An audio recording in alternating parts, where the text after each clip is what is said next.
ध्यायन्ति योगिनः कामदं मोक्षदं चैवोकाराय नमो नमः। अविरल शब्द घनौका प्रक्षालति सकल भूतल मल कलंका। मुनिभ्रोपासित तीर्थ सरस्वती हरत नो दुर्गान्।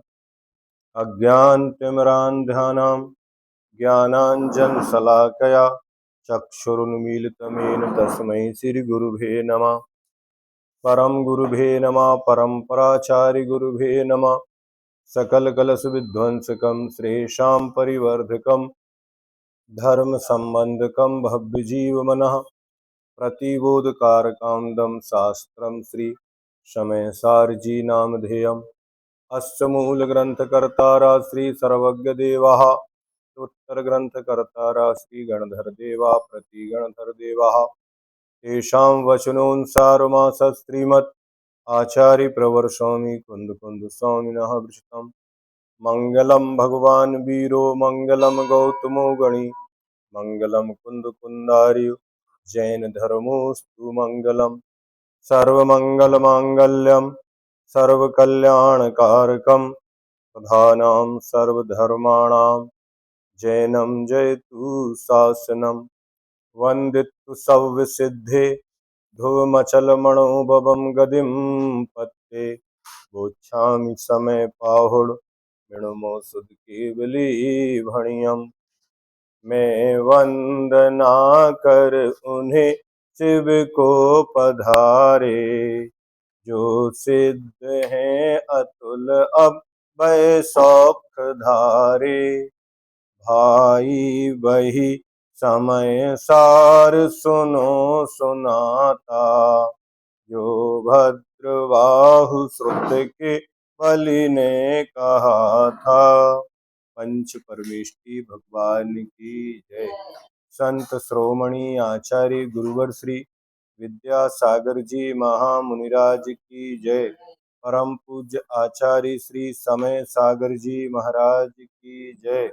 परम वंदनीय आरिका माँ श्री दृढ़मती माता जी की जय। गुरुमती माता जी की जय। यह समय सार ग्रंथ आचार्य कुंद स्वामी द्वारा रचित है। इसकी तात्पर्य वृत्ति टीका आचार्य जयसेन स्वामी जी ने लिखी है और इसके ऊपर व्याख्यान आचार्य गुरुवर श्री विद्यासागर जी महाराज जी ने दिया है। उस प्रवचन को पूज्य का दृढ़मती माता जी ने संपादित करके संग सहित व्यवस्थित कर हम सबके ऊपर उपकार किया है। पहली गाथा में मंगलाचरण है जो अपन ने पढ़ा, और कल अपन ने पढ़ा था इष्ट देव कौन होते हैं और उसको कैसे नमस्कार किया जाता है। साथ ही यह ग्रंथ का नाम समय प्राभृत और समय सार दो नाम इस ग्रंथ में आए थे। अब आज पेज नंबर 4 पर समयोपदेश के पहले भाग में समय सार ग्रंथ की भाषा क्या है मिल गया आपको। प्रस्तुत ग्रंथ प्राकृत भाषा में है। भाषा के बारे में विद्वानों की मान्यता यदि ऐसी है कि प्राकृत भाषा प्राचीन है और संस्कृत अर्वाचीन है, यह युक्ति हल्की प्रतीत होती है। जो व्यक्ति इसको अर्वाचीन घोषित करने के लिए कटिबद्ध होता है उसके बारे में कहने के लिए मैं कटिबद्ध होता हूँ कि श्री उमा स्वामी महाराज ने संस्कृत भाषा में तत्वार सूत्र ग्रंथ जो श्री कुंदकुंद देव के समकक्ष हैं ईस्वी द्वितीय शताब्दी में ही लिखा गया है।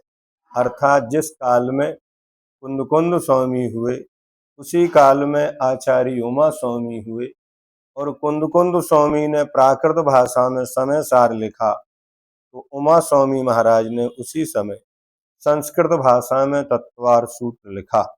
इसलिए दोनों ही भाषाएं प्राचीन हैं, कोई अर्वाचीन नहीं। अब आराधक भाव की उपयोगिता, यहाँ पर आराध्य कौन है और आराधक कौन है, वंदक कौन है और वंध कौन है, तो स्वामी के आधार से नयों का कथन होता है। निश्चय ने और व्यवहार ने, इन दोनों का कथन भी स्वामी की भूमिका अनुसार किया जाता है। निश्चय ने कहते ही अपने में और व्यवहार कहते ही पर में सिद्ध होता है, अथवा निश्चय ने कहते ही अभेद और व्यवहार ने कहते ही भेद कथन सिद्ध होता है। अर्थात निश्चय ने अभेद का विषय बनाता है और व्यवहार ने भेद को विषय बनाता है।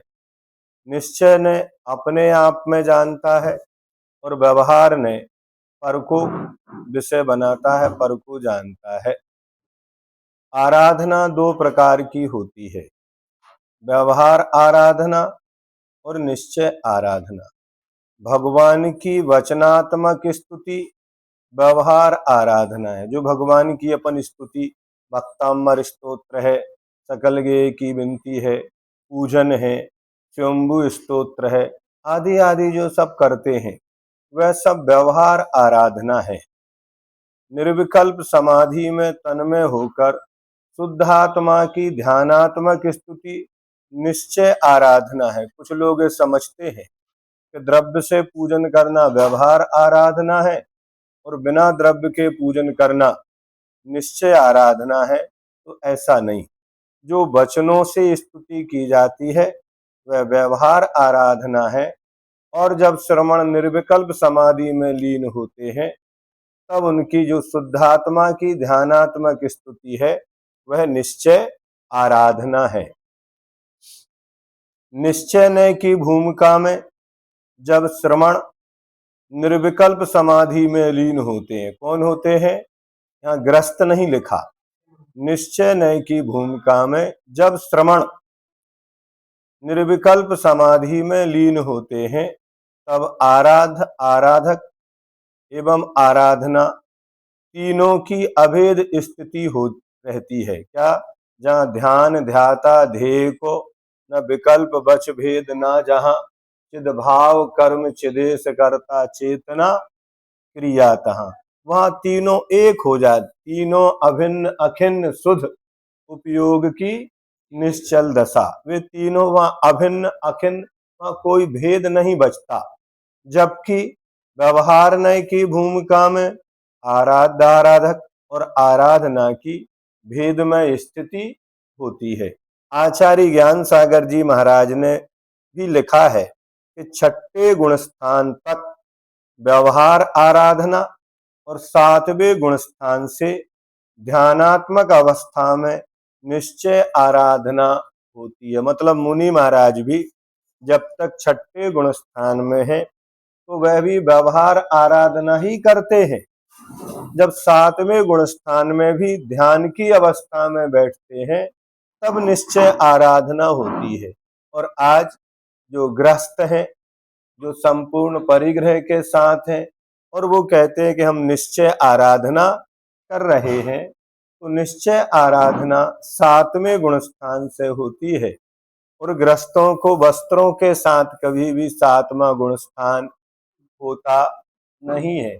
अगर आपको निश्चय आराधना करना, उसका निषेध नहीं, करिए आप, लेकिन उसके लिए जो सामग्री है वह क्या है कि आप सप्तम गुण स्थान में पहुंचे। और सप्तम गुण स्थान में कब पहुंचेंगे, जब बहिरंग और अंतरंग समस्त परिग्रहों का त्याग करेंगे। यह गुण स्थान अकेले मात्र मुनि बनने की बात नहीं कही जा रही, क्या कहा जा रहा है, सप्तम गुण स्थान, यानी अंतरंग में कर्मों का इतना उपशम क्षयोपशम विद्यमान होता है तब वह सातवां गुण स्थान प्राप्त होता है। तो सातवें गुण स्थान में ध्यानात्मक अवस्था में निश्चय आराधना होती है और छठे गुण स्थान तक व्यवहार आराधना होती है। जो लोग सुन रहे हैं, अगर कोई भी चीज समझ में ना आए तो वे तत्काल वहां पूछ सकते हैं, संशय में नहीं जीना, अपने को इस पूरे सिद्धांत को अच्छे से समझते हुए आगे बढ़ना। इसलिए आप सभी को प्रश्न पूछने की छूट है।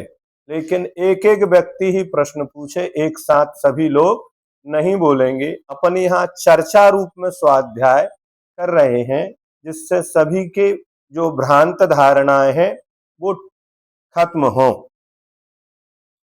अब ये आराधक भाव की उपयोगिता बताकर नमस्कार के भेद। तो नमस्कार, आपको आवाज आ रही है सभी को? ठीक। हम्म। हम्म।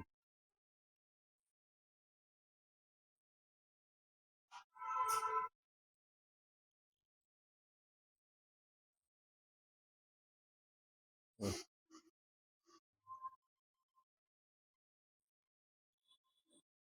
हम्म। यहाँ सम्यक दर्शन की चर्चा नहीं चल रही। यहाँ निश्चय आराधना और व्यवहार आराधना की चर्चा चल रही है। किसकी चल रही है? हाँ, आप समझिए, सप्तम गुण स्थान में निश्चय आराधना है। कहाँ है? और निश्चय चारित्र का अविनाभावी, वीतराग चारित्र का अविनाभावी वीतराग सम्यक दर्शन कहा। लेकिन सातवें गुणस्थान का काल कितना है? अंतर मुहूर्त। और छठे गुणस्थान से आधा है। तो फिर सातवें से छठवें गुणस्थान में लौटकर आना होता है। वर्तमान में जो सातवां गुणस्थान है वह साथी से नहीं है। एक सातवें गुणस्थान से छठे गुणस्थान में आते हैं और एक सातवें गुणस्थान से श्रेणी में आरोहण होते हैं। तो वर्तमान में कोई भी साधक श्रेणी के अभिमुख नहीं होता। वे सातवें में जाते हैं, फिर छठे में वापस आ जाते हैं। ऐसा जानना चाहिए, समझे ना? अभी कोई भी साधक ऐसा नहीं है जो उपसम श्रेणी या छपक श्रेणी आरोहण कर सके। ठीक है। हाँ।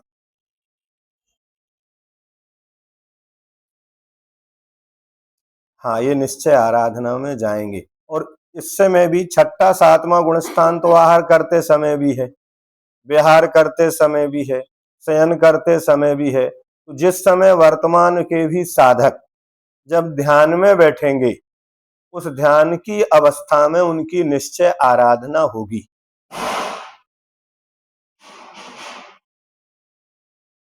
श्रेणी नहीं है, लेकिन फिर भी ध्यान में तो आज भी बैठते हैं।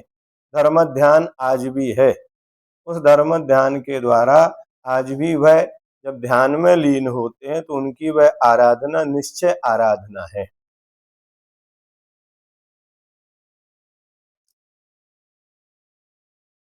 वो निश्चय आराधना है। हम्म। हाँ। जी। हाँ। हाँ। वह शुद्धोपयोग नहीं होता वर्तमान में, जिसके द्वारा केवल ज्ञान की प्राप्ति होती है। शुद्धोपयोग का फल केवल ज्ञान है। शुद्धोपयोग का फल क्या है? केवल ज्ञान है। ठीक है ना? तो ऐसा शुद्धोपयोग वर्तमान में नहीं होता है। अभी धर्म ध्यान की उत्कृष्टता हो जाएगी। सातवें गुण स्थान में जो धर्म ध्यान है, उस धर्म ध्यान को ही कथनचित निश्चय आराधना के रूप में स्वीकार किया गया है। ठीक है।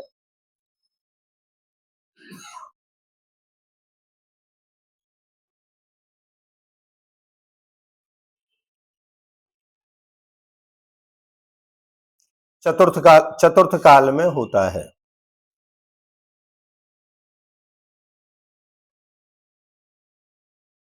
क्योंकि सातवें गुण स्थान वाला वह अपने श्रेणी के अभिमुख होता है। अभी श्रेणी के अभिमुख नहीं हो सकते। अभी तो नीचे आना ही पड़ेगा। हम्म। हम्म। हाँ। हाँ। हाँ। हाँ। इसलिए उसके भी शुद्धोपयोग के भी कई भेद हैं। एक जैसा ही नहीं है ना। छठे में अलग रहेगा, सातवें में अलग रहेगा, आठवें में अलग रहेगा, नौवें में अलग रहेगा, 10वें में अलग, 12वें में, ये सब शुद्धोपयोग की ही क्वालिटियां रहेंगी। लेकिन ये कह दिया ना यहाँ पर, छठे गुणस्थान तक व्यवहार आराधना, और सातवें गुणस्थान से ध्यानात्मक अवस्था में क्या, सातवां गुणस्थान प्रवृत्ति परक भी होता है, निर्वृत्ति परक भी है। तो जो निर्वृत्ति परक अवस्था है उसमें निश्चय आराधना है, प्रवृत्ति में नहीं है। हाँ, इसीलिए तो इसको पढ़ रहे हैं अपन, अपन समझने बैठे हैं, अपन टाइम पास नहीं करना अपने को। नमस्कार के भेद। नमस्कार दो प्रकार के होते हैं, द्रव्य नमस्कार और भाव नमस्कार। मनोयोग के साथ वचन प्रणाली सहित हाथ जोड़कर मस्तक नवाकर नमस्कार करना, ये द्रव्य नमस्कार है। क्या, नमः त्रियोग समाहार के, तो तीनों योगों को संभाल कर दोनों हाथों को जोड़कर मस्तक को नवाकर जो नमस्कार किया जाता है वह द्रव्य नमस्कार है। स्तुति, स्तुत एवं स्तोता, ये तीनों जहां अभेद अवस्था स्थिति में रहते हैं वहां भाव नमस्कार होता है। क्या, ना कोई स्तुति है, ना स्तोता है, ना स्तुत है, तीनों ही एक में एक हो गए, वहां क्या होता है, भाव नमस्कार होता है। भाव नमस्कार अपने आप में होता है। दोनों प्रकार के नमस्कारों में मनसा वचसा वपुषा, तीनों में से किसी की भी कमी नहीं होना चाहिए।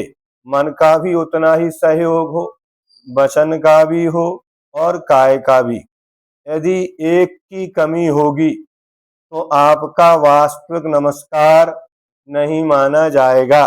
बच्चों की तरह कि बच्चे झुक रहे हैं भगवान की ओर, देख रहे हैं माता पिता की ओर, तो ऐसे ही अपन किसी अन्य वस्तु की ओर देख रहे हैं मन से, वचन से या काय से, तो वह वास्तविक नमस्कार नहीं माना जाएगा।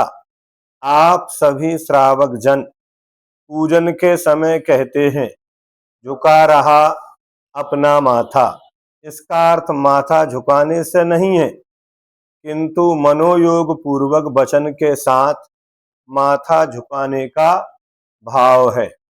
मन वचन काय तीनों के साथ किया गया द्रव्य नमस्कार ही सार्थक एवं सफलीभूत होता है। क्या, जो मन वचन काय तीनों के साथ किया गया कौन सा नमस्कार, द्रव्य नमस्कार ही सार्थक एवं सफलीभूत होता, अर्थात जिस समय नमस्कार करते हैं उसी समय उच्च गोत्र की प्राप्ति होने लगती है। भाव नमस्कार में द्रव्य की क्रिया का संबंध नहीं होता, किंतु द्रव्य स्वयं नमन भाव के साथ तन्मय होता है। क्या कहा, भाव नमस्कार में द्रव्य की क्रिया का संबंध नहीं होता, किंतु द्रव्य स्वयं नमन भाव के साथ तन्मय होता है। वो बाहर दिखता नहीं है कि वो नमस्कार कर रहा है कि झुक रहा है, लेकिन उसका पूरा उपयोग अंतरंग में उस नमन के साथ क्या है, तन्मय है, एक में एक है। बाहर में वो कोई क्रिया दिखेगी नहीं। क्या, भाव नमस्कार में द्रव्य की क्रिया का संबंध नहीं होता। जैसे सामायिक के लिए लिखा है जम वंदनम तियालम कीरई सामायम तमखु, तो कुछ लोग क्या करते हैं, तीनों काल में पंच परमेष्टि की वंदना करते हैं, तो मंदिरों की वेदी पर चक्कर लगा रहते हैं और क्या कहते हैं, हम सामायिक कर रहे हैं। क्या कर रहे हैं, हाँ, क्योंकि ऐसा लिखा है जम वंदनम तियालम कीरई सामायम तमखु, तीनों कालों में जो नव देवताओं की वंदना करता है नव कोटि से वो सामायिक है। तो वहां ऐसा नहीं है कि सब वेदियों पर आपको जाके करना है। आप जिस स्थान पर बैठे हैं उसी स्थान पर बैठे हुए किसी एक क्षेत्र को, वेदी को आलंबन बना के समोसरण का आलम बना के, नव देवताओं को आलम्बन बना के, और आप वहां वंदना करते हैं। वह वंदना सामायिक है, लेकिन अपन नहीं जानते तो क्या करते हैं, इस वेदी पर गए, वहां बैठे, वहां परिक्रमा लगाई, आवर्त किए, वहां नमस्कार किया, फिर दूसरी वेदी पर। तो 1 घंटा सामायिक के काल में अपन प्रवृत्ति कर रहे, जबकि वहां निर्वृत्ति पूर्वक सामायिक करना लिखा हुआ है। तो जिस समय वह क्या कर रहा है, भाव नमस्कार में द्रव्य नमस् की क्रिया का संबंध नहीं होता, किंतु द्रव्य स्वयं नमन भाव के साथ क्या होता है, तन्मय होता। उसे यही पता नहीं है कि वर्तमान में मैं यहाँ बैठा हुआ हूं। वो तो जिन क्षेत्रों की, जिन तीर्थों को अपने उपयोग में ला रहा है, भाव पूर्वक वह वहीं विराजमान है। यहाँ कुछ कोई है ही नहीं। यहाँ तो मुनि महाराज को हिरन आकर, पशु आकर अपनी खाज खुजा रहे हैं और उन्हें पता ही नहीं है वो कहाँ तन्मय है। वो वहीं अपने ध्यान में तन्मय लीन है। क्या, एक कथानक आता है छोटा सा कि कैसे तन्मय हुआ जाता है। एक स्त्री अपने प्रेमी के पास जा रही है और वो इतनी तन्मय लीन है कि बाहर क्या है कुछ उसे पता ही नहीं है। अब इधर एक व्यक्ति बैठा हुआ अपना चादर बिछाकर और वह स्तुति कर रहा है, प्रार्थना कर रहा है, तो वह महिला उस चादर के ऊपर पैर रखती हुई, भागती हुई चली गई। अब उसने देखा जो अपनी इबादत प्रार्थना कर रहा था, उसे बड़ा गुस्सा आया। ये कैसी महिला है, मेरे चादर को नापाक कर दिया, अपवित्र कर दिया, इसके ऊपर से निकल के चली गई। उसे बड़ा गुस्सा आया। अब वो महिला वहां से मिलके जब वापस लौट के आई तो उसने उसको बहुत फटकारा। तो महिला कहती है, मेरी एक बात समझ में नहीं आई, आप भगवान की प्रार्थना कर रहे थे कि मुझे देख रहे थे? क्या कहा, अगर आप प्रार्थना कर रहे थे तो मैं आपको कैसे दिख गई, और मैं दिख गई तो इसका अर्थ क्या है, आप प्रार्थना नहीं कर रहे थे। क्या, जब मैं अपने प्रेमी के प्रेम में इतनी तन्मय थी कि मुझे आप या आपकी चादर कुछ नहीं दिख रहा था, तो जब 3 लोक के परमात्मा की भक्ति में जब आप लीन हो तब आपको कुछ नहीं दिखना चाहिए। ये है भाव नमस्कार, ये है तन्मयता। पूज्य मुनिवर श्री क्षमा सागर जी ने एक प्रसंग सुनाया था कि एक स्थान पर एक पंडित जी बाबा जी अपना ध्यान कर रहे थे और वहां कुछ बच्चे खेल रहे थे। उन बच्चों के खेलने से उन बाबा जी को बार बार क्या हो रहा था, लेकिन अब वो बैठ गए ध्यान में, सामायिक में, तो बोल नहीं सकते। जब उनने अपनी सामायिक की तो सब बच्चों को बुलाया, तो बच्चे डर गए, डरते डरते आए, इधर आओ, तुम लोग कितनी मस्ती करते हो, जिससे हमारे ध्यान में सामायिक में विकल्प हो रहे थे, कितना डिस्टर्ब हुआ आज। तो बच्चों ने कहा, बाबा जी अब हम, पता नहीं था कि आप ध्यान में बैठे हैं, अब हम कल से ऐसी गलती नहीं करेंगे, लेकिन बाबा जी एक बात पूछना चाहते हैं। क्या कहा उन्होंने, क्या वास्तव में आप ध्यान कर रहे थे, आप सामायिक कर रहे थे? अगर आपने हमारी आवाज सुनी तो आपकी सामायिक तो हुई नहीं। क्या कहा बच्चों ने, वे बच्चे नहीं जानते थे धर्म क्या है, सामायिक क्या है, लेकिन उन्होंने क्या कहा उन बाबा जी से कि आपने जो हमारी ओर ध्यान दिया, इतना ही ध्यान आप अपने ध्यान में देते क्या, तो आपका ध्यान हमारी आवाज आती ही नहीं, लेकिन आप तो हमारी क्रियाओं को देख रहे थे, इसलिए बाबा जी आपकी सामायिक तो, और बच्चे चिढ़ाकर भाग जाते हैं। तो ऐसे ही जो भाव नमस्कार होता है, वहां तन्मयता के साथ जब लीन हो जाते हैं तो फिर बाहर के कोई भी क्रियाएं, नहीं समझे, कुछ भी समझ में नहीं होता। तो मन वचन काय तीनों के बीच कोई भेद नजर नहीं आता। इस कोटि का भाव नमस्कार निर्विकल्प समाधि में ही संभव होता है।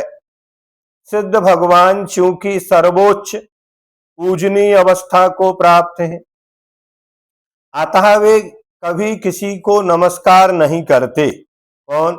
जो सिद्ध भगवान है वे किसी को नमस्कार नहीं करते। जो स्वयं को असिद्ध अवस्था में भी सिद्ध रूप मानता है वह कभी सिद्ध बनने के मार्ग को नहीं अपनाता। क्या? सिद्ध भगवान तो सर्वोच्च पूजनीय है, इसलिए वो किसी को नमस्कार, और जो स्वयं को असिद्ध अवस्था में भी, जो शुद्ध तो नहीं है लेकिन शुद्ध मान रहा है, सिद्ध नहीं है लेकिन सिद्ध मान रहा है, वह कभी सिद्ध बनने के मार्ग को नहीं अपनाता। किंतु जो स्वयं की शक्ति रूप सिद्ध मानते हैं, एक शक्ति रूप, एक अभिव्यक्ति रूप, जैसे बीज में वृक्ष शक्ति रूप में तो होता है लेकिन अभिव्यक्ति कब कहलाती है? जब बीज को मिट्टी पानी में बो देते हैं, उसमें वृक्ष बन जाता है, तब उसकी अभिव्यक्ति कहलाती है। ऐसे ही सिद्ध की शक्ति तो सब में है लेकिन सिद्धों की अभिव्यक्ति तो सिद्धों में ही है। तो प्रयत्न कर रहे हैं तो पहले अपने आप को असिद्ध मानो। क्या मानो? अशुद्ध मानो तो शुद्ध हो जाओगे। पहले ये मानते हैं कि वस्त्र हमारे गंदे हो गए तो उनको धोएंगे। अब हम कह रहे हैं कि हमारे वस्त्र साफ हैं तो फिर क्यों धो रहे? तो वो धोएगा ही नहीं। तो पहले ये मानो कि हम संसारी हैं। संसारी हो तो सिद्ध बनोगे। अब तुमने अगर संसार में रहते हुए अपने को सिद्ध मान लिया तो फिर कभी भी आप सिद्ध बनने का प्रयत्न नहीं करोगे। जैसे दूध में घी है, ये शक्ति रूप है, उसकी अभिव्यक्ति नहीं है, लेकिन कोई भी दूध को घी नहीं मानता। अगर दूध को घी मान लेगा तो कभी भी घी को प्राप्त नहीं कर पाएगा। उस घी में कभी भी पूड़ियां नहीं तली जा सकती। कौन से घी में? जो दूध में छिपा है। क्या? जो दूध में घी तो है लेकिन उससे पूड़ी तल सकते? क्या? नहीं तल सकते। पूड़ी कब तलेंगे? जब वह घृत रूप में हो जाएगा। तो ऐसे ही सिद्धों की अनुभूति कब होगी? जब सिद्ध बन जाएंगे। जो असिद्ध अवस्था में भी सिद्ध रूप मानता है वह कभी सिद्ध बनने के मार्ग को, मार्ग क्या है? सम्यक दर्शन ज्ञान चारित्राणी मोक्ष मार्ग नहीं अपनाता। किंतु जो स्वयं को शक्ति रूप सिद्ध मानते हुए भी वर्तमान असिद्ध अवस्था को स्वीकार करता है, वही मोक्ष मार्ग पर आरूढ़ होता है, वही सिद्धों की वंदना करता है, फल स्वरूप सिद्ध पद को प्राप्त करता है। जो एकांत से स्वयं को वर्तमान अवस्था में सिद्धत्व स्वरूप मानता है वह कभी सिद्धों को नमस्कार करना स्वीकार नहीं करेगा, क्योंकि स्वयं सिद्ध है, फल स्वरूप कभी सिद्ध भी नहीं बन सका। एक एक पंक्तियां यहाँ बड़ी ही मार्के की हैं, ध्यान देने योग्य है। विशेष चिंतन। लक्षण में अतिशय कथन ठीक नहीं होता। गुणगान में अतिशय हो सकता है किंतु लक्षण में अतिशय का कथन किया जाए तो लक्षण को लक्षण रहने दो, लेकिन गुणगान में अतिशय कहो। गुणगान भी प्रसंग एवं भूमिका के अनुसार होता है। कहीं भी किसी का गुणगान प्रारंभ नहीं किया जा सकता। गुणगान कब हो? तो गुणगान का जब प्रसंग हो, उस प्रसंग के अनुसार गुणगान करो। अपनी प्रशंसा स्वयं करना एक बार भी ठीक नहीं है। क्या कहा? अपनी प्रशंसा स्वयं करना, क्योंकि अपनी निंदा करो, पर की प्रशंसा करो, उच्च गोत्र का बंध होता है और अपनी प्रशंसा और पर की निंदा करो तो नीच गोत्र का होता है। लेकिन मान लो कोई कहे कि हम तो अपनी भी प्रशंसा कर रहे और पर की भी प्रशंसा कर रहे, नहीं, दूसरों की प्रशंसा बार बार करना ठीक है। एक बात और है कि दूसरों के द्वारा अपनी प्रशंसा बहुत बार हो तो भी ठीक है। क्या? दूसरों के द्वारा अपनी प्रशंसा बार बार हो ये ठीक है, लेकिन अपनी प्रशंसा स्वयं करना एक बार भी क्या नहीं है, और दूसरों की प्रशंसा बार बार करना ठीक है। तो अपन भगवान के सामने जाकर उनकी जयमाला प्रसंग है, उनकी प्रशंसा करने की बजाय यदि कोई अपनी प्रशंसा उस जयमाला दर्शन स्तुति में करता है तो ऐसा करना ठीक नहीं है। जो सिद्ध परिणति को प्राप्त हो चुके हैं वास्तव में वे ही सिद्ध हैं। आचार्य पूज्यपाद स्वामी ने सिद्ध भक्ति के प्रारंभ में ही कहा है कि सिद्धि स्वात्मोपलब्धि। यदि हम वर्तमान में उक्त लक्षण युक्त सिद्ध होते तो सिद्धों को नमस्कार करने की आवश्यकता ही नहीं थी। सिद्धों को नमस्कार करने वाले भव्य जीव को होनहार सिद्ध कहते हैं। क्या कहा? भावी सिद्ध। अभी आप सिद्ध नहीं है, लेकिन सिद्धों को नमस्कार करोगे। वंदे तद्गुण लब्धये। आप उन सिद्धों को क्यों नमस्कार कर रहे हैं? तो उनके उन गुणों की प्राप्ति के लिए। तो एक दिन आप सिद्ध बन सकते कि नहीं? क्या विधि है? सिद्ध बनना है तो पहले सिद्धों को नमस्कार करो। अरहंत बनना है तो अरहंतों को नमस्कार करो। साधु बनना है तो साधु को नमस्कार करो। साधु बने बिना कोई अरहंत नहीं बनता, अरहंत बने बिना कोई सिद्ध नहीं बनता। तो सब क्रम क्या होगा? क्रम ये है कि पहले साधु बनो। उसके पहले का क्रम क्या है? पहले साधु को नमस्कार करो। क्या? पहले क्या करो? साधु को नमो लोए सब साहुनम। साधु को नमस्कार करेंगे तो साधु बनेंगे। फिर साधु बन गए, अरहंतों को भी नमस्कार करो तब अरहंत बनोगे। फिर सिद्धों को नमस्कार करो तब सिद्ध बनोगे। और वर्तमान में आप ना अरहंत है, ना सिद्ध है, ना साधु हैं, लेकिन हम किसी को नमस्कार नहीं करेंगे, हम किसी के सामने झुकेंगे नहीं। क्यों नहीं झुकोगे? बोलो। इसका इसलिए कि हमें सिद्ध नहीं बनना। बस एक ही उत्तर है। आप कितने भी बहाने बनाओ, लेकिन आपको अगर सिद्ध बनना है तो सिद्धों को वंदित्व सब सिद्धे। आचार्य कुंद स्वामी ने किसको नमस्कार किया?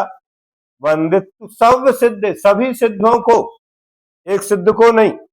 जो अतीत काल में हो गए, वर्तमान में हो रहे हैं और भविष्य में होने वाले, ऐसे सभी सिद्धों के लिए किसने नमस्कार किया? आचार्य कुंद स्वामी ने। इसलिए सिद्धों को नमस्कार करो, क्योंकि उसके पास सिद्ध बनने की क्षमता विद्यमान है। जो नमस्कार कर लिया मतलब ये सिद्ध बनने की क्षमता है इसमें। अगर नमस्कार नहीं कर रहा है तो अभी सिद्ध बनने की योग्यता नहीं आई। सिद्ध परमेष्टि 16 वाणी 100 टंच स्वर्ण के समान है, एक अंश का भी बट्टा नहीं है। 24 कैरेट सोने में भी अशुद्धि होती है, वह 100% शुद्ध नहीं होता। यदि वर्तमान में 16 वाणी 100 टंच स्वर्ण के समान 100% शुद्ध आत्म तत्व है, तो फिर इधर उधर की बातों में, विषय कषायों के सेवन में, छोटे बड़ों के चक्कर में, आर्त रोध ध्यान में क्यों लगा है?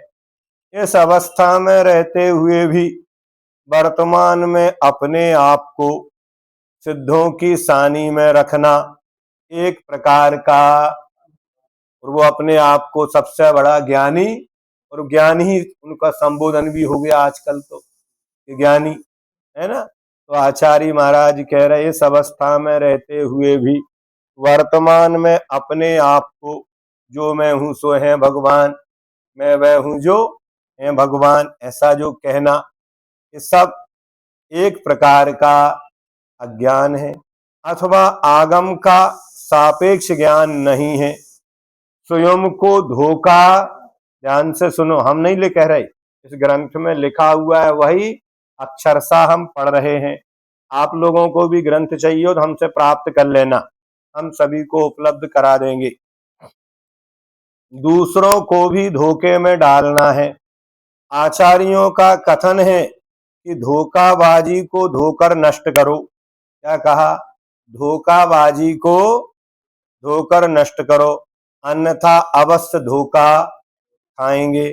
धोखा में धो और खा, ये दो अक्षर हैं जिनसे निकलता है कि धोखा करेगा वह धोखा खाएगा। अतः धोखा देना छोड़ो। किसको? स्वयं को भी और पर को भी। लोग स्वयं तो डूब ही रहे हैं और दूसरों को भी धोखे में रखकर उन्हें भी संसार में डुबाने की व्यवस्थाएं बना रहे हैं। तो ऐसा किसी को धोखा नहीं देना। ज्ञेय ज्ञायक संबंध सिद्धों का वर्णन करते हुए श्री कुंद देव ने ध्रुव विशेषण भी दिया है। क्या दिया है? ध्रुव का अर्थ है टंकोत्कीर्ण, एक ज्ञायक स्वभाव में जो अडिग है या अविनश्वर है। ज्ञायक कर्ता का प्रतीक है और कर्म रूप में होता है। ज्ञान का महत्व है, ज्ञेय का नहीं। किसका महत्व है? ज्ञान का मूल्य है। ज्ञेय तो उसमें झलकेंगे ही झलकेंगे। अगर दर्पण साफ है तो सारे पदार्थ उसमें अपने आप, पदार्थों को चमकाने की कोई आवश्यकता, अपन दूसरों को ठीक कर रहे हैं और स्वयं ठीक नहीं है, तो क्या होगा?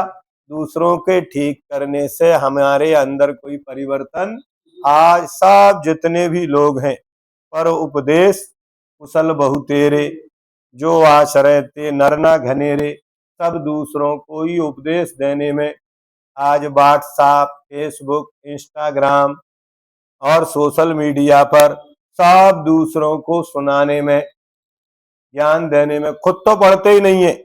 आया फॉरवर्ड किया, आया अरे ध्यान से सुनो तो क्या था, आपने किसको क्या भेज दिया।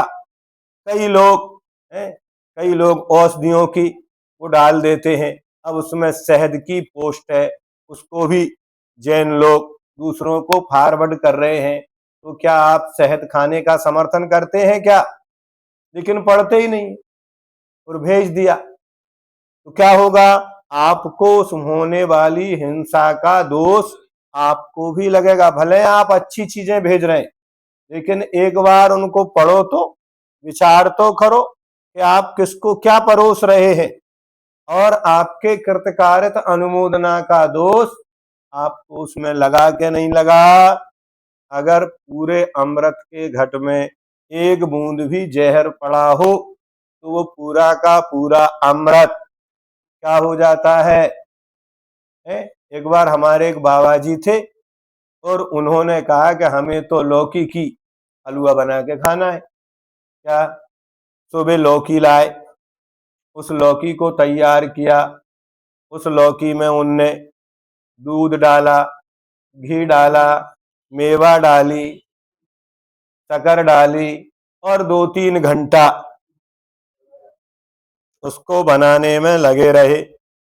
और जब बना के परोसा तो मुंह में दिया तो पूरी के पूरी, ना तो उसमें घी कड़वा था, ना दूध कड़वा था, ना शक्कर कड़वी थी, ना उसमें कोई मेवा मिष्ठान कड़वे थे, ना इलायची कड़वी थी। कड़वा क्या था? जो लौकी थी वो कड़वी थी, उसे उनने देखी नहीं और खीर बना ली। अब सारे, थोड़ी बहुत नहीं बनाई, उनकी भावना थी कि हम अकेले नहीं, किसको? पूरे आश्रम को खिलाएंगे। अब यदि उस कड़वी तुम्बी को किसी को खिला दो तो उसके द्वारा मरण ही होता है। अंत में क्या करना पड़ा? फेंकना पड़ा। तो ऐसे ही कहाँ कौन सा विष मिला हुआ है जिसके कारण हमारा सारा अमृत भी क्या हो जाता है? जहर हो जाता है। तो इसलिए ध्यान से किसी को धोखा मत दो। कड़वी तुम्बी का हलवा बनाकर ना स्वयं खाओ और यहाँ तक कि वो उसको खाने को तैयार हो गए। हमने इतनी देर मेहनत की, अब इसको फेंके कैसे? अज्ञानता देखो। तो बड़ी मुश्किल से उनसे छुड़ा के उसको हमें अलग करना पड़ा। वो पशुओं के, गाय के योग भी नहीं बचता है। ऐसे ही जो जीव सिद्धांत के छल में दूसरों को छलते हैं, वे संसार में फिर सामान्य ज्ञान के योग भी नहीं बचते हैं। ये ज्ञायक संबंध सिद्धों का वर्णन करते हुए श्री कुंद देव ने ध्रुव विशेषण भी दिया ही पढ़ रहे थे ना अपन। तो गे दो प्रकार के होते हैं, स्वगे एवं परगे। संसारी प्राणी वाह परगे का ज्ञायक तो हमेशा से है। जो सामग्री जानकारी इकट्ठी कर रहे हैं ये परगेयों की जानकारी है, परंतु स्वगे का ज्ञायक आज तक नहीं बना है। जाना नहीं निज आत्मा, ज्ञानी हुए तो क्या हुए? ध्याया नहीं शुद्धात्मा, ध्यानी हुए तो सो स्वभाव भूत सो का ज्ञाता ही सही ज्ञाता माना जाता है। संसारी प्राणी बाह्य गेयों से प्रभावित होता है। जो परगेयों से प्रभावित होता है उसके गेयक संबंध नहीं बनता। अपन किससे प्रभावित हैं? दूसरों से ही प्रभावित हैं। और जो पर से प्रभावित होता है गेयों से, उसके गेय ज्ञायक संबंध नहीं बनता, क्योंकि वहां हर्ष विषाद है, यह कमी है। वैसे संसार में गेय ज्ञायक के अलावा कुछ भी नहीं है। आचार्य कुंद देव की देशना है, यदि स्वभाव भूत गेय ज्ञायक का अनुभव करना है तो हर्ष विषाद को कभी नहीं करें। अपन क्या करते हैं? हर्ष विषाद। फिर नमस्कार का फल क्या है? इसमें कहा वंदित्व शब्द सिद्धि। इस नमस्कार करने का फल क्या है? तो प्रथम मंगलाचरण रूप गाथा में आचार्य देव ने श्री सिद्ध भगवान को नमस्कार करके यह भी सूचित किया है कि पंच परमेष्टि की भक्ति करने से, उनको नमस्कार करने से मात्र पुण्य का बंध नहीं होता, किंतु पापों का विसर्जन भी होता है। पाप का क्षय एवं पुण्य वर्धन होने से जीव का उद्धार होता है। अकेला पुण्य ही बांधते रहो तो भी कुछ नहीं होगा, और अकेला पाप का क्षय करने जाओ तो भी नहीं। पाप का क्षय होता है और पुण्य का वर्धन होता है। मूलाचार ग्रंथ में श्री वट्टकेर आचार्य ने स्वयं नमस्कार का फल बताते हुए निम्न गाथा लिखी है। अरहंत नमोकारम भावेण जो करेदि पैद मदि, तो सब दुख मोक्षम पावदि अचरेण कालेन। बहुत अच्छा भाव है इसका, कि जो भक्त भाव पूर्वक अरहंत को नमस्कार करता है। कैसे? जो भक्त भाव पूर्वक अरहंत को नमस्कार करता है वह शीघ्र ही संपूर्ण दुखों से मुक्त होता। अब लोग कहते कुछ बताओ, क्या बताएं? हमारा दुखों से छुटकारा कैसे होगा? क्या कहा? तुमसे कहते बोलो नमो अरहंताड़म, बोलते हम तो रोज बोलते हैं। तो क्या बोलो? नमो सिद्धाड़म। इससे क्या होगा? इससे दुखों से मुक्ति हो जाएगी, पुण्य की प्राप्ति हो जाएगी। जो आपके संकट है वे सब दूर हो जाएंगे। तो अरहंत जिनेश्वर की भक्ति रूप शुभ भाव से, शुभ भाव तो बंध का कारण है और वो तो हमें करना नहीं है। अब यहाँ भट्टकेर आचारी मतलब कुंदकुंद का ही एक नाम भट्टकेर था। क्या था? कुंदकुंद का एक नाम भट्टकेर भी था। वे स्वयं कह रहे हैं, अब आप कुंदकुंद की नहीं मान रहे, भट्टकेर की नहीं मान रहे, जयसेन की नहीं मान रहे, आचार्य ज्ञान सागर जी की नहीं मान रहे, आचार्य विद्यासागर जी की नहीं मान रहे, तो फिर आपको हम क्या बता सकते? हमारी क्या मानोगे? आपको फिर भगवान ही बचाए। क्या? दुखों से बचने का उपाय मुक्त होना किससे? जो भक्त भाव पूर्वक नमस्कार तो कर रहा है लेकिन भाव पूर्वक नहीं, अरहंत को नमस्कार करता है वह शीघ्र ही संपूर्ण दुखों से मुक्त होता है। भक्ति ये जिनवराणम की यदि जम उब संचयम कम्मम, एक और गाथा है, अर्थात जिनेश्वर की भक्ति रूप स्वभाव से पूर्व संचित कर्मों का क्षय होता है। इसलिए जिन्हें अपने कर्मों का क्षय करना हो वे भगवान की भक्ति करें, उन्हें भाव पूर्वक नमस्कार करें। ऐसे मंगलाचरण की पहली गाथा आपको पूर्ण की गई।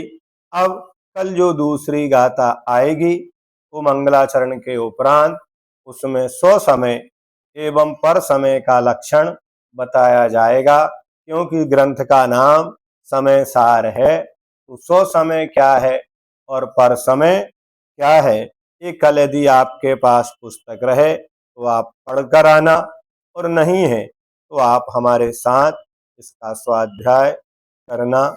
जा वाणी के ज्ञान ते सूझे लोकालोक, जिनवाणी भारती तो जपो दिन दें। देव भजो अरहंत को गुरु सेवा निर्गन। जिन्हें भी ये ग्रंथ चाहिए हो तो हमसे संपर्क करें। एक नंबर लिख लें 9425478846। इस पर अपना मैसेज भेज दें और अपना ग्रंथ अपने घर पे प्राप्त कर लें। धन्यवाद।